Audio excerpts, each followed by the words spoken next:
हमें इतने सारे मैट्रिसेस गिवन है और कह रहे हैं इसमें बताना है कि कौन से मैट्रिसेस जो हैं एक दूसरे के इक्वल हैं। तो इक्वल मैट्रिक्स हमें कैसे पता चलेगा, इसके लिए हमारे पास दो कंडीशंस होती हैं, जिसमें फर्स्ट तो ये है कि हमारे पास जिनका ऑर्डर सेम होगा, ठीक है, सेम ऑर्डर होगा जिन मैट्रिसेस का, तो वो हम कह देंगे कि हमारे पास जो है दोनों मैट्रिसेस इक्वल हैं। अगर हम ये देखें, ए को देखें फॉर एग्जांपल और बी को देखें, तो ऑर्डर में हमें यहाँ ए मैट्रिक्स के ऑर्डर में हमें सिर्फ एक रो और एक ही कॉलम दिख रहा है, ठीक है, एक ही ये रो है और एक ही कॉलम है। लेकिन बी में अगर देखें तो एक रो तो है लेकिन कॉलम कितने, 3 वाला कॉलम एक है और 5 वाला कॉलम अलग है, यानी कि ये दोनों मैट्रिसेस जो हैं इक्वल्स नहीं हो सकते, ठीक है, सेम ऑर्डर होना ज़रूरी है। और दूसरी बात ये है कि हमारे पास करस्पॉन्डिंग जो मैट्रिसेस के होते हैं ना, यानी कि ऑर्डर जो होता है, करस्पॉन्डिंग एंट्रीज होते हैं वो इक्वल होने चाहिए, ठीक है, सेम, यहाँ लिख देती हूँ सेम करस्पॉन्डिंग एंट्रीज, ठीक है। फॉर एग्जांपल अब मैं ये ले लूँ, ठीक है, ई ले लूँ और मैं एच ले लेती हूँ, ठीक है। अगर मैं इसके देखूँ कि मेरे पास 4 है, दोनों को इक्वल कर देती हूँ, ठीक है। यहाँ फॉर एग्जांपल 4 0 6 2 ये हमारे पास ई वाला मैट्रिक्स है, ठीक है, और हमारे पास एफ मैट्रिक्स जो है उसको इक्वल कर देते हैं इसके, तो हमारे पास क्या है 4 0 6 2, ठीक है। अब 4 के करस्पॉन्डिंग जो हमारे पास मैट्रिक्स ई है और मैट्रिक्स एफ में अगर हम देखें इसके ई के करस्पॉन्डिंग एफ है, तो यानी कि दोनों एंट्रीज सेम है, ठीक है।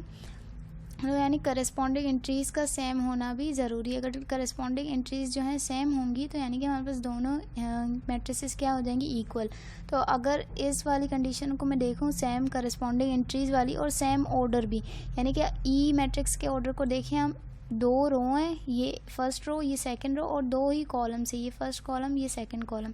एंड एफ मैट्रिक्स को देखें तो यहाँ एक रो ये होगी, दूसरी रो ये और फर्स्ट कॉलम ये एंड सेकंड कॉलम, यानी कि हमारे पास ऑर्डर भी सेम है इन दोनों का और हमारे पास करस्पॉन्डिंग एंट्रीज जो हैं वो भी सेम है। तो यानी कि मैं क्या कहूँगी, मेरे पास matrix E and matrix F जो हैं दोनों क्या हो गए, इक्वल हो गए, दोनों मैट्रिक्स इक्वल हो गए। तो अब हमारे पास इतने सारे मैट्रिसेस गिवन है, तो हमें क्या करना है, इन दोनों कंडीशंस को यूज़ करके हमें बताना है कि कौन से मैट्रिक्स किसके इक्वल है।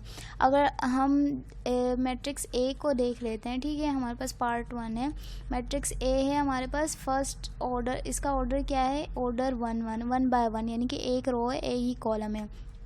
बी तो इसके इक्वल नहीं हो सकता क्योंकि यहाँ तो ऑर्डर ही चेंज हो गया ना, एक रो है लेकिन 2 कॉलम है। सी को अगर हम देख लें तो सी मैट्रिक्स हमारे पास क्या है, सी में 5 - 2 हो रहा है, तो यानी कि माइनस कर देंगे हमारे पास क्या रह जाएगा, 3 रह जाएगा।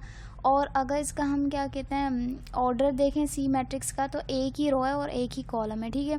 और करस्पॉन्डिंग एंट्रीज देखें तो सेम ही है करस्पॉन्डिंग एंट्रीज, तो यानी कि हम कहेंगे ए इक्वल्स, मैट्रिक्स ए इक्वल है मैट्रिक्स सी के, ठीक है।